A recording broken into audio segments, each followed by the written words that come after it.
It is awkward, and these are the awkward interviews. And I have someone I know nothing about, but I don't even know if that matters with me today because he is here to speak about someone else, Jessica Reznicek. And if you are not familiar with Jessica, I advise you to stick around. You can also go check out my interview with Steven Donziger. He mentioned Jessica multiple times, which I think says quite a bit about who Jessica is. I will explain it briefly and then we'll get into the details, and my guest will also introduce themselves. Jessica is most well known for taking action to stop the construction of the Dakota Access Pipeline. She dismantled construction equipment and pipeline valves over a few months or 6-month period, and found herself sentenced to 8 years in prison. She was called a domestic terrorist. There's a certain type of domestic terrorism enhancement that allows corrupt judges to lengthen significantly, even doubling or tripling sentences if they call someone a terrorist. We can thank Joe Biden for enabling this type of enhancement, for not jumping in to prevent it. And then, of course, we see Jessica also had her conviction upheld in the Court of Appeals, with a comment from the judge saying that even if the terrorism enhancement was an error, it's harmless. If anyone has spent any time incarcerated, if anyone has spent even a minute jailed for any reason, but specifically for protesting, that whether it was 37 months or 96 months, every second is unacceptable and brutal. It is my stance that we free all political prisoners. That is exactly who Jessica is. And before I really bring in my new friend here, I just wanted to quickly read something so you get a sense of really the type of person that Jessica is. Envision what you envision when you think of prisons, and then you think of someone like Jessica who's there referring to a river as mother. They took a mother from me and from all the children that came after me. I feel that grief when I look at her. She's referring to pollution in the Raccoon and Des Moines rivers, near where she grew up and where she used to swim and spend her time and escape. Reminds me a lot of my mom, who looks at nature and our environment this way. And it's more than terrifying to think about what is happening despite all the Jessicas out there.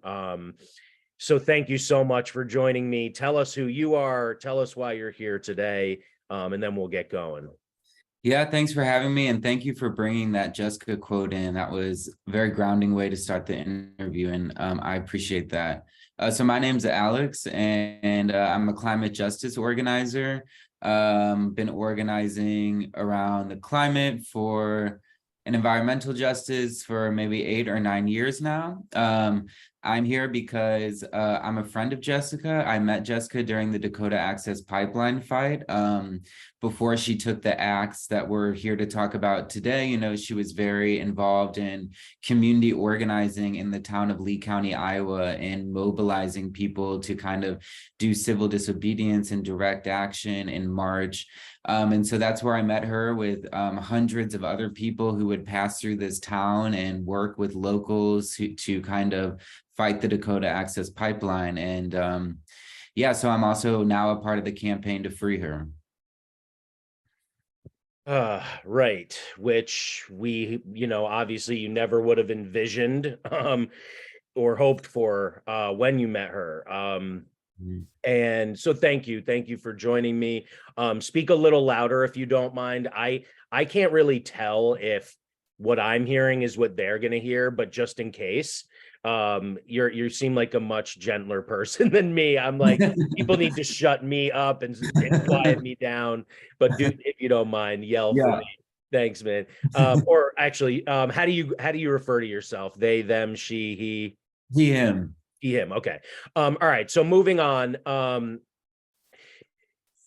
Jessica is in prison, and we are now witnessing something similar and equally terrifying, maybe happening in Atlanta. And if you know me, you know very well that I have had the honor and privilege of having a few climate justice activists on the show, and Jamie Margolin is coming on soon. So I'm working on that, but my main focus is police abolition, prison abolition, transformative justice, and community defense. And these things really do go hand in hand. And that's why it's really important that we talk about these interconnections. And when it comes to Atlanta right now, as everyone probably knows, they are defending a forest, nearly 400 acres, from being destroyed for the purposes of building a massive international police military training facility. So you can't demonstrate more how interconnected these things are than that. And what do we see but terrorism charges being levied against people for not even civil disobedience or destruction of a pipeline, but attending a festival or being on the grounds. Do you think the results of cases like Jessica's and what we saw happen to Steven Donziger himself, for being a lawyer trying to defend indigenous people and the environment in Latin America, are we seeing that? Are you worried we're seeing a trend and one that may continue to get worse and more dangerous for us? Yeah, 100%. And this is a concerted effort, not just in the United States, but globally by the fossil fuel industry to continue basically using the justice system to go after people who protest them. And what happened after the Dakota Access Pipeline fight, which was, a historic uprising of Indigenous people and people from across the Midwest to oil infrastructure, was that the oil industry, via the American Legislative Exchange Council, who I'm sure you're familiar with, for introducing a variety of harmful legislation that both increase the prison industrial complex and also protect private interest and things like that. They introduced a series of bills, including critical infrastructure bills. So this happened in over 30 states, where they introduced bills which would make simple trespass onto an easement, anything they deemed as critical infrastructure. So landfills, power lines, pipeline sites, things like that. Whatever industry wanted to be included, they included it and called it critical infrastructure. And that made simple trespass a felony. So this was kind of the first wave following the Dakota Access Pipeline resistance. And we saw people in Louisiana charged with these felonies who were fighting the tail end of the Dakota Access Pipeline. Around the same time all of these bills were introduced, 84 Congress people, 80 Republicans and 4 Democrats. So it was a bipartisan effort, all which were extremely funded by fossil fuels. ABC News reported that they received 36 million in fossil fuel contributions collectively. Wrote a letter to then Attorney General at the time, Jeff Sessions, asking Jessica Reznicek and the valve turners to be called domestic terrorists. And so as the climate of all of this is escalating, we saw leaked documents from the pipeline company, Energy Transfer Partners, and their private security, comparing activists to jihad extremist encampments and, naming dozens of specific activists, referring the FBI to treat people as insurgents, as domestic terrorists, people. So we see all of this kind of happening at the same time. And then we see different terrorism language starting to ramp up. So this was all in the years leading up to Cop City and what happened to Atlanta, Georgia.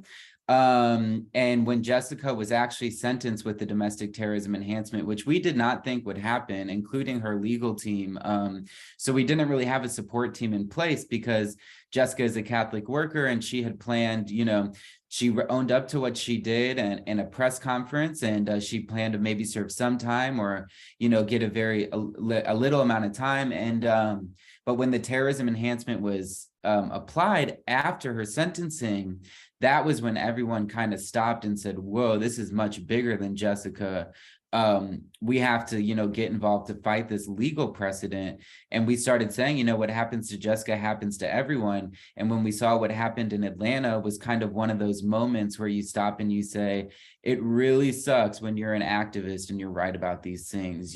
Sometimes you really wish you were wrong, but I think we're seeing the quick escalation. And even in line 3 in Minnesota before Atlanta and after No DAPL, we saw DHS get involved and use fusion centers to monitor activists, again, under the guise of saying they were monitoring terroristic activity, and that's why civil liberties could be violated. We saw the police buy or the oil company via the state of Minnesota facilitate the purchase of the police department to basically— Wait, hold on, say that again. Yeah, we saw the state of Minnesota basically set up a fund that Enbridge, who is the pipeline company behind Line 3, that they could basically purchase the police through this escrow account. And so we saw this this company who was meeting resistance for their public, their public utility expansion or their utility expansion. And then we saw the Public Utility Agency in Minnesota facilitate this relationship where Enbridge could indirectly pay the police directly to police people protesting them. Dude, what the fuck? I don't know how. Just to be clear, all of this is not good. And like, really, what the fuck? But like, this is really, really what the fuck? Because like, how did I mean, yeah, I don't know. Maybe it's because of the police connection that I reacted that strongly to that specific piece.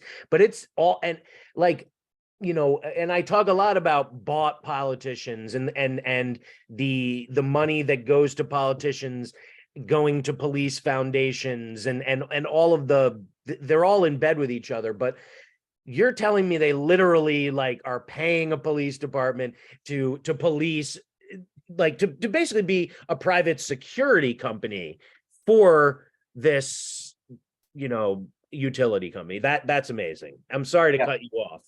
No, that it is absurd. And all of these documents have come up later for the amount of hours and new toys that the police build this escrow account funded by Enbridge, the pipeline company, to police people protesting them.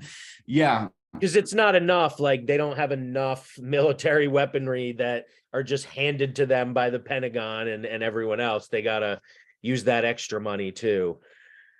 Oh, all right. So that's the environment in which we live. What and it's terrifying because we're not talking about violent people. Violence can be committed in a lot of ways. But the violence that matters to me and should matter to all of us is the violence that is inflicted on animals, on the earth, and on other people, not on man-made products, right? Not on stores, not on mansions. And so like if you blow up a school, that's terrorism, right? Like I can see that because it is a house, it's an institution of learning. Obviously, if there are kids there, that's a whole other story. But like, it's really hard to fathom a terrorist, like being called a terrorist,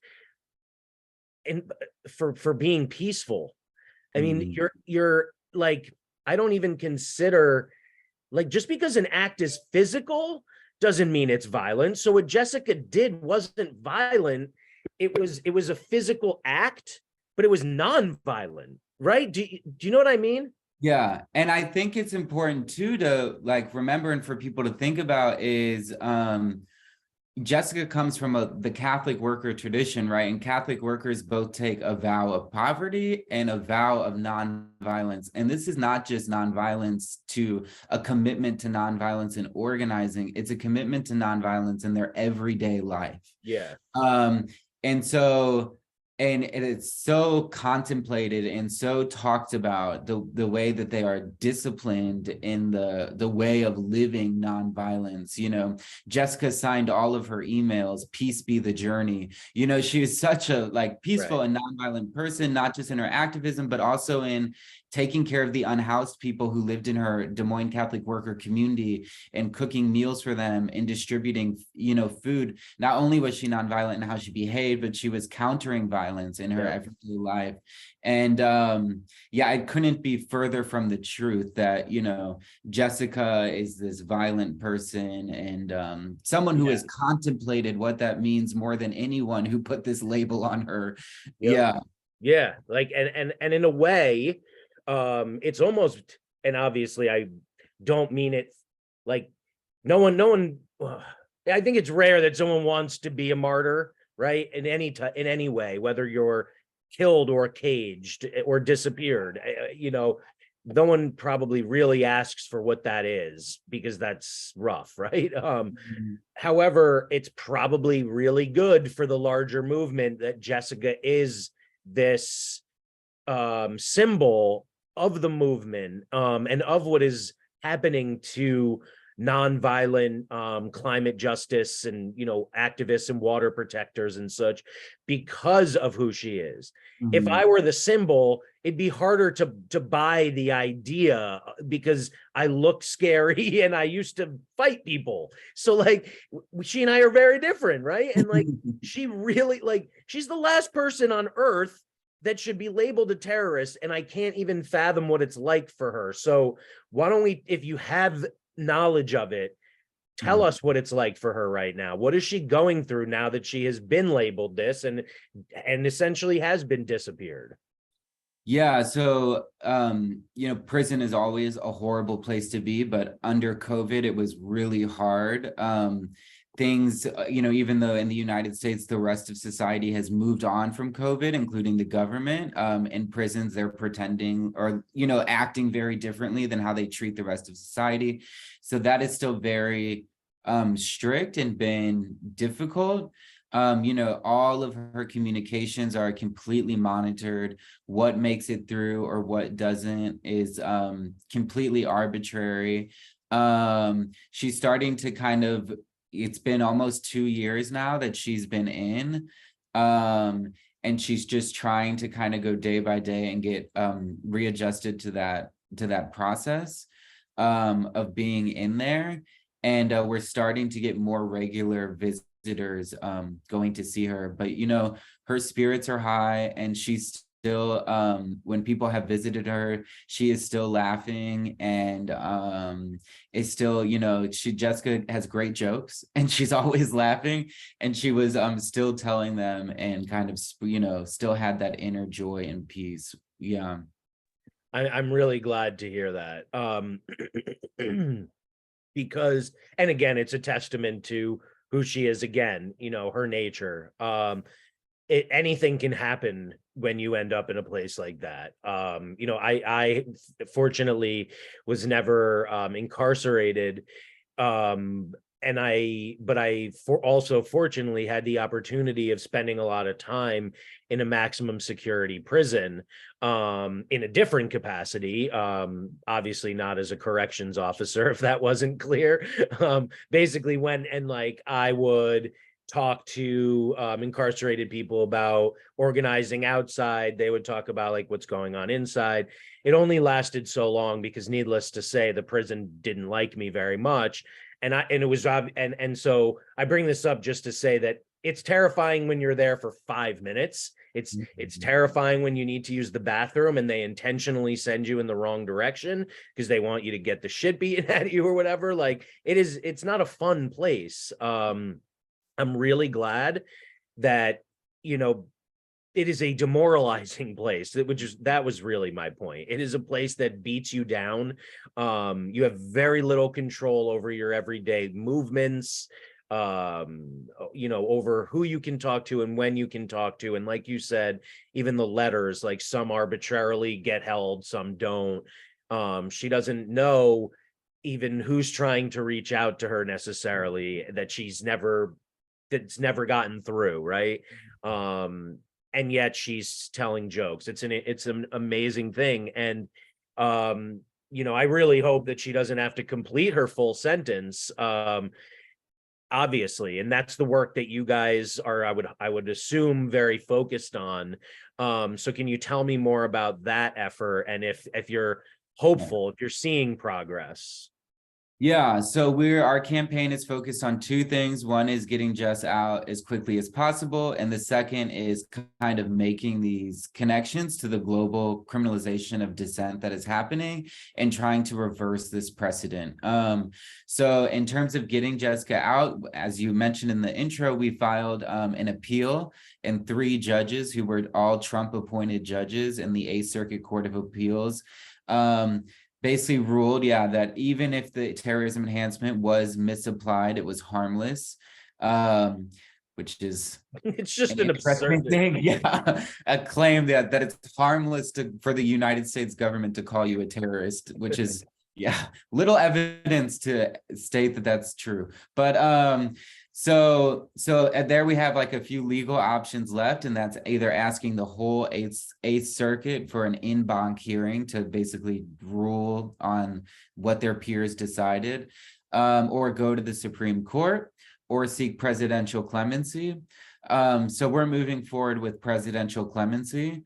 Jessica has a great lawyer, a great legal team to kind of move that forward. We're in the very beginning stages of kind of getting this together, but we are extremely hopeful, not just that we're going to get Jessica out early, but also that we're going to have an impact on trying to pump the brakes on really the fascistic nature that is escalating on steroids in the United States against people participating in democracy. And that is, very evident on what's happening in Atlanta and what happened to Jessica. And not only that, but that we're not seeing a cool off phase, following the murder of an activist, Tortuguita in Atlanta, who now the private autopsy shows that their hands were in the air when they were shot 14 times. But we're seeing other states actually energized to pass terrorist laws similar to that in Georgia. We're seeing critical infrastructure legislator ramp up.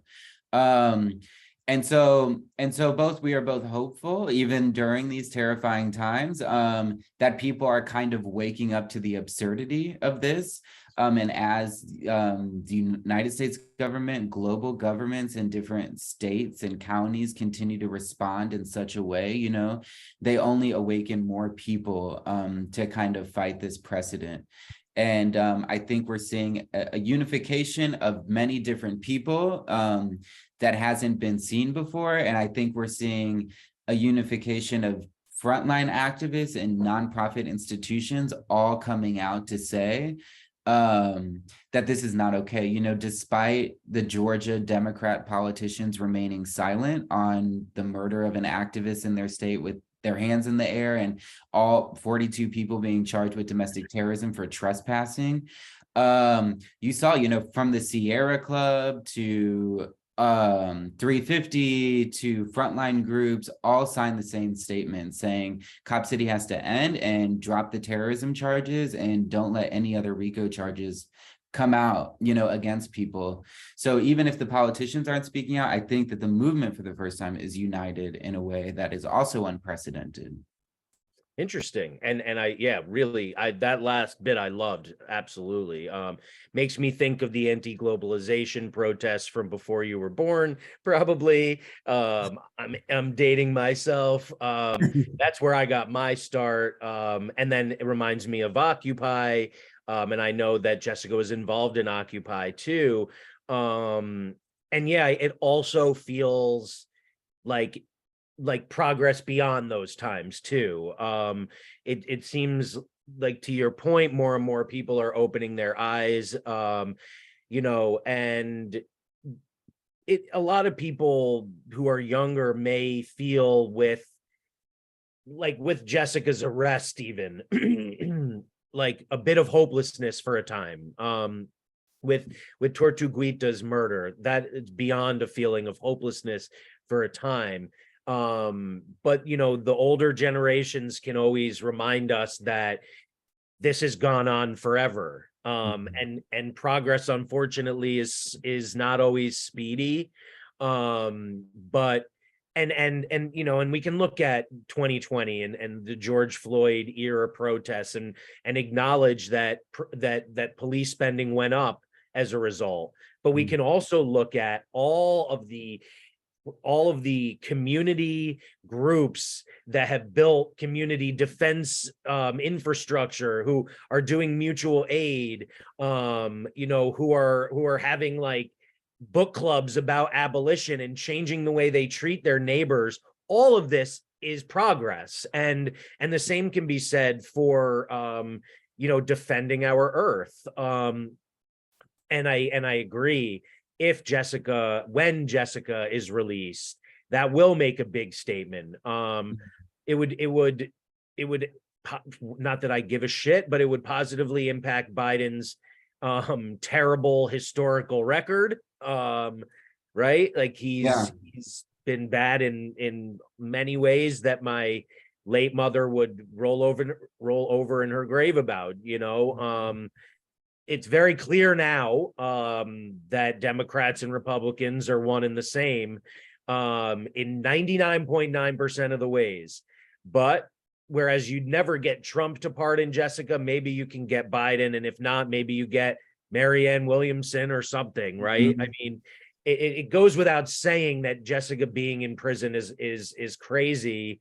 But as again, longtime organizers understand, you need that momentum and you need the mass, right? The mass movement. And so seeing these kind of more like established or official nonprofits signing on is definitely momentum, right? Yeah, that. And I think human nature is that people tend to not care unless it directly impacts them. And I think what hopefully people realize sooner than earlier, there's that famous quote from the Holocaust that is like, first they came for the Soviets and I wasn't a Soviet and I didn't speak out. And then they came for the communists and I didn't speak out because I wasn't a communist. And then they came for me and there was no one left to speak for me.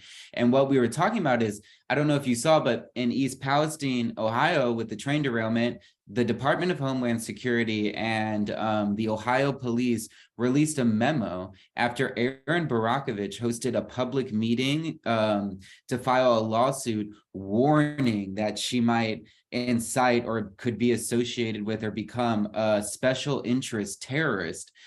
And so I hope people sit with it and think, if they thought in 2021, when they saw the domestic terror enhancement with Jessica, oh, I would never do what she did, so that doesn't impact me.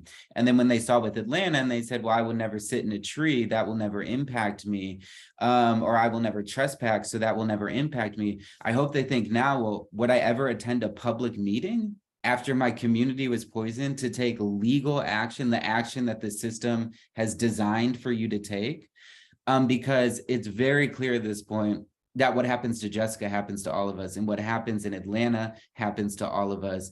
And now what happens to the people in East Palestine and Erin Barakovich and people fighting for that truly happens to all of us. At this point, the US is ready to characterize anyone of its own citizens or people within this country who's willing to challenge the fossil fuel industry, regardless of tactic, as a terrorist. Yeah. And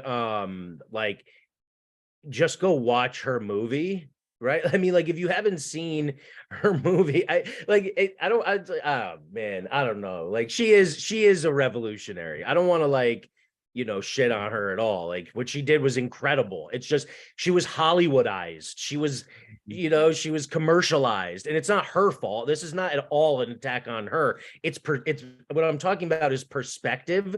People's vision of what Erin Brockovich is a Hollywood movie. So if she's a terrorist, then yes, right? Like it could be anyone. And I think that's your point. Like not only all she did was she went and talked at a public forum, but also it's I don't know, man, it's like calling like a Hollywood actor a terrorist too, like in a way, right? Yeah, and I think it's important to remember is like in Jessica's case, Jessica was never charged with terrorism. So all of the acts regarding to her actual actions of disabling parts of the pipeline before it was operational, none of those constituted terrorism according to the federal government. So they were constituted as arson, as tampering, right? But she was never, of the 9 counts she was charged with, she was never charged with terrorism. It was only at her sentencing hearing that the terrorism enhancement was brought up. The terrorism enhancement was justified in her sentencing, not because of what she did, but because of the words she spoke and owning up to what she did, saying that she was retaliating, indirectly against the government for improving the pipeline because the terrorism enhancement is reserved for damage against the federal government, not a private corporation like Jessica damaged. And so when you really get into it, the precedent that's being developed is basically her protected speech is what is constituting according to the federal government. They even said it's their gold star evidence in justification of the terrorism enhancement. And so again, people, think like I'd never do what Jessica did, or I'd never do this. It's not about, and it's clear in the Erin Brockovich case, it's not about what they did. It's about what they're fighting for and who they're fighting against and who has the power now in the justice system, in the Justice Department, and in state legislators. And that's the fossil fuel industry. Really great point. And we are focused on the fossil fuel industry, and as we've seen, they are, if not the most powerful, clearly one of the most. But we can expand this to include all corporations. It is corporate interests above ours. It is this collusion between government and corporate America, and the rich, white, powerful, cis, straight man who enables mass incarceration, mass criminalization, so that they can continue to enslave people and earn profits. And it's that same institution. It just works. It has arms in all of these different areas. It affects all of our lives in different ways. So it is pretty noteworthy, though, that it can boil down to what you say. There is federal legislation that basically calls anyone who thinks like you or I do a terrorist. Being, anti-capitalist, there is federal documentation that calls us terrorists if we're anti-capitalist. So thus, anything we say, if they feel like it, like they could turn my show into evidence for why I should be incarcerated. It's also why we have to be very careful about what we say, when and where, and not using social media apps for organizing, things like that. And there's a lot that can be done by going in person, showing up, whether it's outside a courtroom where Jessica is being where her case is being reheard, or whether it's traveling to Stop Cop City, putting your body in the way. But there's a million other things that people can do too, if they're, for whatever reason, physically, economically, geographically unable to do those things. Tell us some of those ways that people can support the movement, support Jessica specifically. Yeah, I think people can, in terms of Jessica, people can go to our website, which is supportjessicareznicek.com. And you can remember how to spell her name by thinking Reznicek. And go to the website. There you can send Jessica a letter. You can sign the petition. The important thing about signing the petition is not just signing the petition, but you actually get on the email list.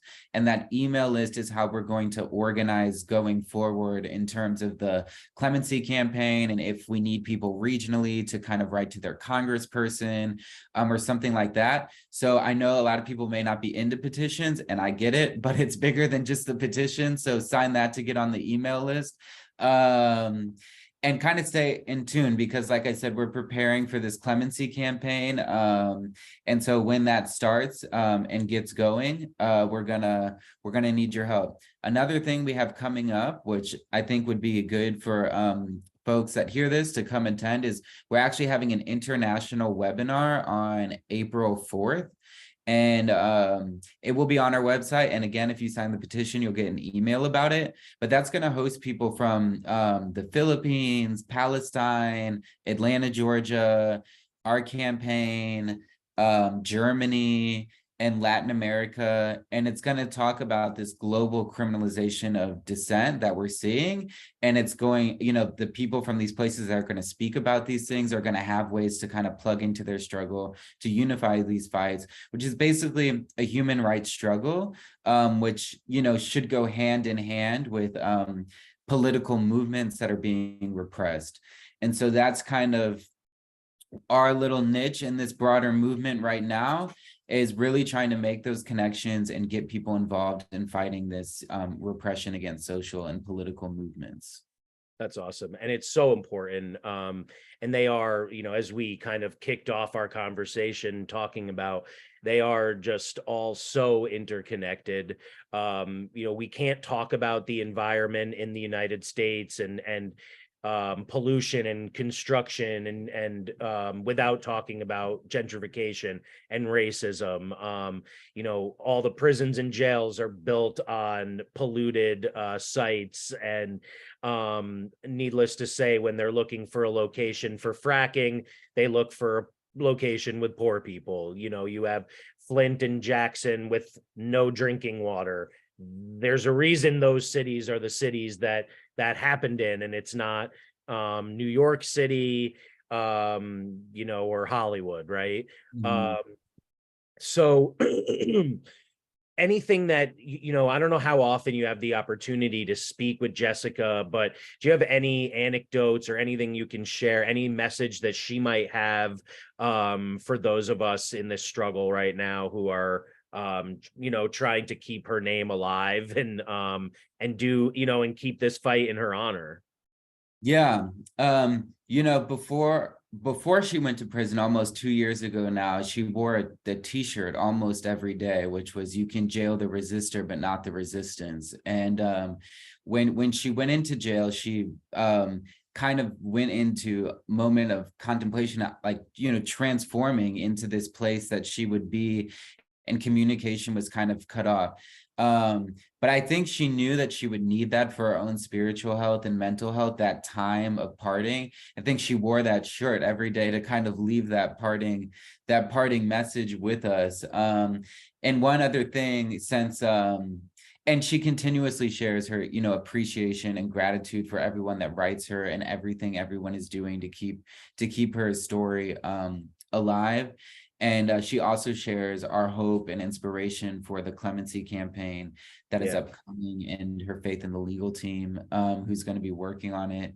But one thing I always loved about Jessica that she would always say, before, just like in life, whenever someone would, do something harmful or, something harmful to the community or to her or something like that, she would always just kind of say, like, they did a very human thing. And she would kind of just preface it that before she shared the story or kind of reflect on it. And I always remember that. Yes, it's the kind of thing I would remember too. She's the kind of person that impacts everyone around her, and I can sense that. I never met her, right? I can sense that from speaking with you, from hearing her speak, and from looking at the website and seeing past things she'd said, and the way you guys write about her. And it is a model for me. I mentioned just briefly that I used to get into fights. Believe me, I was not a bully. I beat up bullies. I beat up Nazis, and it's a really hard life. Being peaceful is much easier. There's a lot less, like your heart is not beating like that all the time, and the government is just constantly trying to do everything they can to keep our hearts beating like that, to keep us afraid. No matter what we're fighting for, as long as it's not, as long as we're on the left, as long as we're fighting for equity, justice, peace, like, if we're fighting for, to make women not have abortions, then we're fine. Like, just to be clear, this repression, these terrorism labels, they're being applied to us, not them. Because we haven't mentioned that. Like, it could apply to anyone in this country, sure, but it's not. It's being applied to us. And we need more Jessicas. I need more of Jessica in me. It's a constant reminder to me, to be in the moment and to think about people the way she does.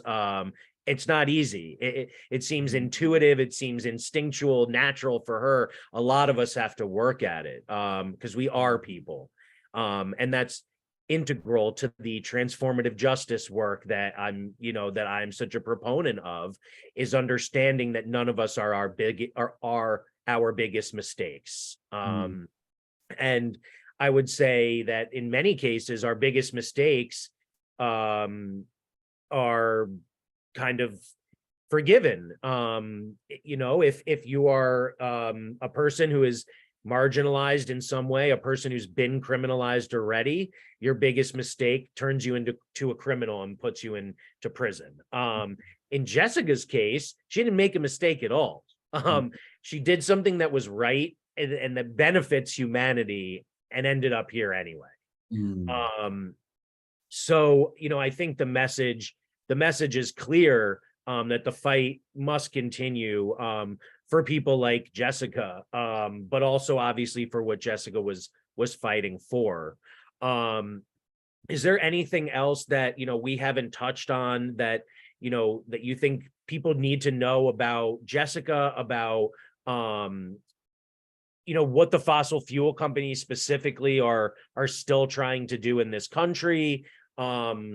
Anything else about the global connections? I know that I did that. I did a keynote speech at a Extinction Rebellion conference a few years ago, and it was very cool because it was similar. I loved that. There was someone from Africa, someone from Asia, and obviously I would have loved to have remembered specifically which countries. I apologize for that. But in any case, the idea is that we're all dealing with our very unique circumstances, and then they have tons of similarities.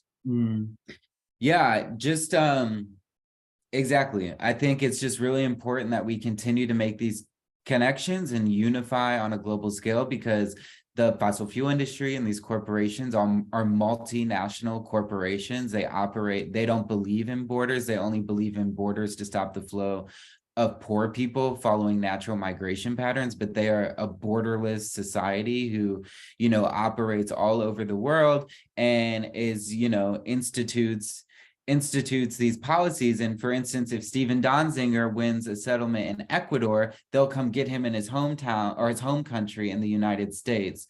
And so it's important, just as this repression increases, that, of course, for people to get involved in other ways, but also that we really kind of look at, like, what does it mean to really reverse these laws and try and go after some of this precedent, because it's escalating quickly. And the climate's not cooling off, and neither is the state repression. And it's time to intervene, also in these legal processes. Yeah, thank you so much. I don't know how many of these you've done, but you dropped a lot of gems. I haven't done this before where I've had someone speak in a sense for someone else. But you did a great job. I think you represent Jessica very well. And you and I think very similarly. This is a really critical time, like right now, right? Like the breaking point or whatever they say, like Yeah. I could talk to you in a year and we could be in two completely different places. So Yeah. now is the time. Visit Jessica's website, write her a letter, keep her spirits up, and make sure you get involved. Whether it's donating to bail funds in Atlanta, or mutual aid in your own town, or doing what my aunt just did in upstate New York and saving hundreds of acres from development, which is the exact same thing my mom did before she died. So my family has now saved hundreds of acres. I'm very proud of the old ladies. Hell yeah, Aunt. Yeah. Cool. Cool, right? Yes. All right. Well, thank you so much. I am going to look to get this out before April 4th so we can help promote this event. I really appreciate your time, your flexibility, and your keen insights. Thanks a lot. Yeah, no, thanks for having us. All right, my pleasure. Talk to you soon. Talk to you soon.